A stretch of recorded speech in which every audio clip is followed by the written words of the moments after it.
Hi, I'm Marty McDonald, and welcome to Reasonable Men. I'm your host, Marty McDonald, and with me tonight are my good friends Abe Whitman and Walter Davis. Guys, how we doing tonight? I'm doing well, Marty. How about you, Abe? Don't even ask! Uh-oh. Here we go.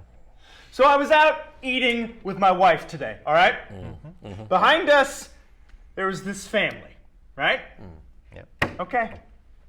2 kids. 2 boys. Because the parents are lazy and negligent, they let their 2 boys bring in their Nintendo Switch so they could play games while they're waiting for their food. Tell me, whatever happened to crayons? Huh? Don't look at me. I don't have kids. Okay, well, whatever. Anyway, they're playing this game, right? All of a sudden, I hear, "I'm going to kill you." I'll repeat that. I'm going to kill you. You're kidding. This is not something to joke about. Huh. And you know what was even worse? The parents didn't even flinch. Wow. You know, not addressing the problem is how you get these kids with those, bad thoughts. Wow. Yeah. I don't understand it. It's unfathomable to me that kids behave that way.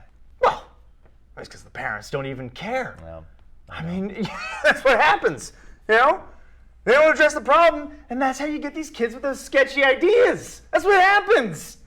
They're your kids. What are you afraid of, huh? They're not gonna kill you if you raise them right. Hell, they won't even dare utter the word if you do it right. See, that is the problem. When you don't address the problem, you get these kids with these bad thoughts, and then you end up in court saying, "The devil made me do it," or "They were hearing voices." Wow. And they say, "Oh, how could this have happened?" when anyone would have known if they just listened. exactly. Yeah. Exactly. God. Makes me sick. You know what? What? I was probably one of those kids once, to an extent. Wow, really? Yeah. I told my dad I wanted to punch him. Really? What happened? I don't know if I should. Sorry, Abe, sorry. I thought I could hold it till the end of the show, but I really gotta. Oh, he is not going to make it. Nope. So, watching anything new these days? No. You? Yeah, actually. What's that? I started watching InfoWars. Ever hear of it? It rings a bell. You know, I gotta tell you something. I heard this on InfoWars. Blew my mind, okay? And I feel like I have to tell you. Apparently the government is putting chemicals in the water that are turning frogs homosexual. Don't be ridiculous. What? Why would I make something like that up? But what would the government have to gain from turning the frogs gay? You tell me, okay? If they can do it to frogs, they can do it to humans. That's all I'm saying, okay? But if I were you, I would start buying my water. I'm back. Oh, yeah. Oh, all right.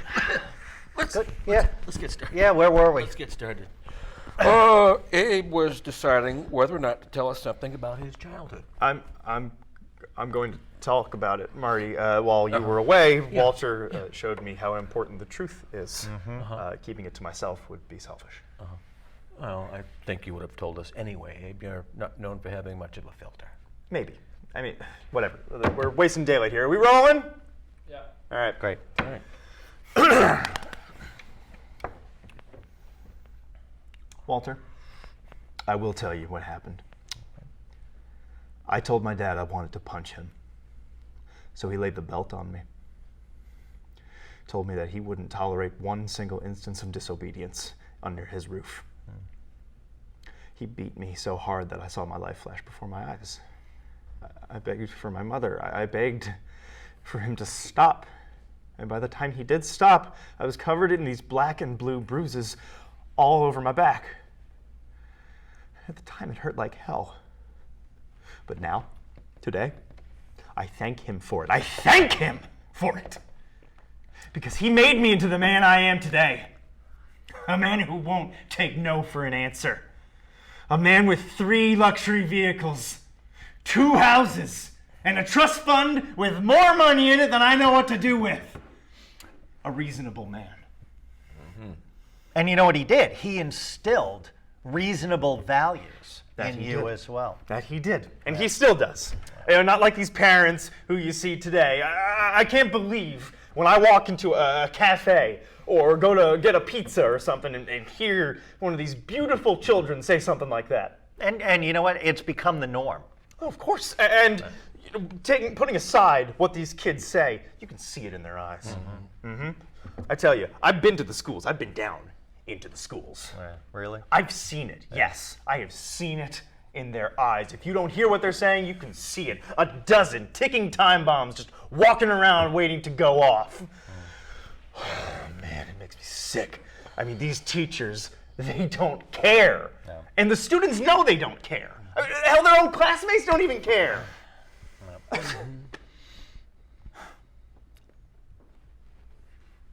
they don't. No, Oh. they don't care. Hey, babe. I just want to say I think you're really onto something. Yeah. I had an incident with my son Marvin just a few weeks ago. I caught him trying to steal one of my cigarettes. Really? Wait, but hold on, Marvin's way too young to be smoking. He is. He's only Yeah. 5 years old. He was curious, you know, but I caught him with the lighter and reaching up for the cigarettes on the counter. Oh. Yeah, couldn't believe it. Tell us what happened. I said, all right, Marvin, you want to act like an adult, then you're going to be like an adult, and you're going to smoke as much as I do. Wow. I smoke 2 packs a day, so that was his punishment. Oh, man. Oh, man. I mean, that's a good punishment. It'll teach him. That's only reasonable. That's right. That'll teach him. So how'd it work out? Yeah. Oh, he hated it. He absolutely despised it. He wanted to quit after one, but he knew what he was getting himself into. So, you know. You know, he might resent you for it now, but you know, eventually he's gonna thank you for that. Yeah. Yes, I agree. I mean, well, let's moving on. Now, let's have our guest come on. Please welcome Mr. Charlie Jameson. Charlie.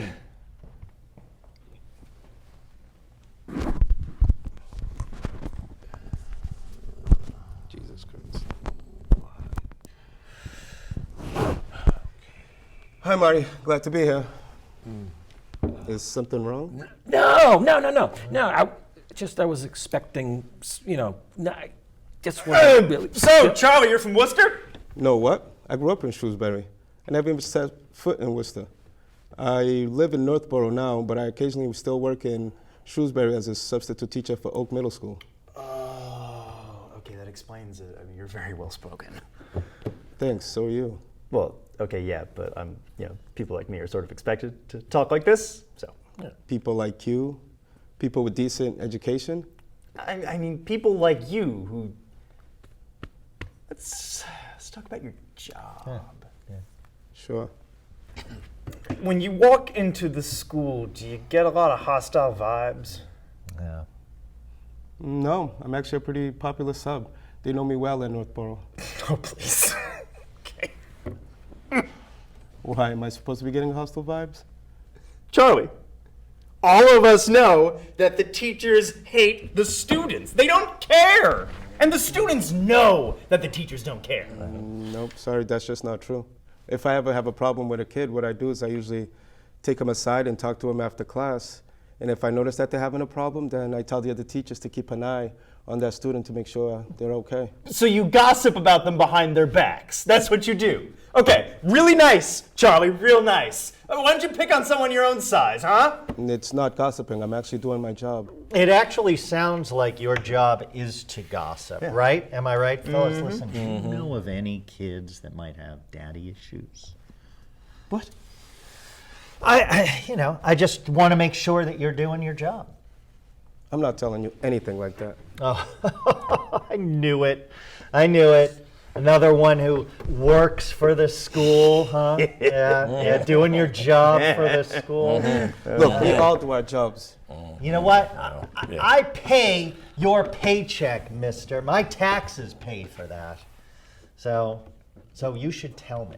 Listen, I'm not going to tell you anything like that because it would violate my contract in public access TV, no less. You know what? Fine. It's not important anyway. So anyway, tell us more about what you do. What's the worst thing that a kid's done that you've had to discipline them about? For me personally, I think they took out a phone during a test, something like that. God. Charlie, that's it. Charlie, Sure, yeah. I'm gonna cut to the chase here. Do you believe that we should bring back paddling into public What the schools? fuck? It's a serious question here, Charlie. Okay? It's an established thing. Whenever a kid gets out of line, you beat him back into it. Exactly. Yeah. Right. That's not true. That's just not true at all. Yes, it is true. I've experienced it. Marty's experienced it. I'm pretty sure everyone at this table has experienced Right. it. Right. Yeah. Okay. But Huh? no, I'm not telling you guys anything else. You guys are deranged. Okay. Yeah. Bye-bye. Bye-bye, you fucking coward. Run away. You know what? Some people can't have an honest argument. No. No, they cannot. Marty? Marty? Yeah. Yeah. Yeah. We're good. We're good. I'm Marty McDonald, and this has been another episode of Reasonable Men. Join us next time. Good night.